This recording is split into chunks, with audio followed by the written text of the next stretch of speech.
Another selection method that frequently works well is the Roto brush. It can analyze a clip and find edges over an area that you paint. To use it, double-click to load the layer into a footage window. You'll see now composition versus layer.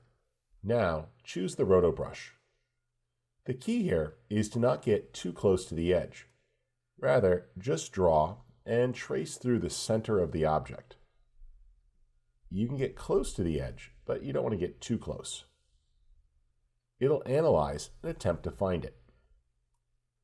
Click to add as necessary.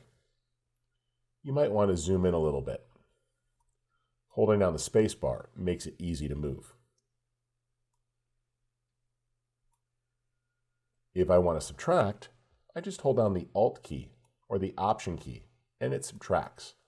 Again, you don't need perfection here, but a few strokes will build this up.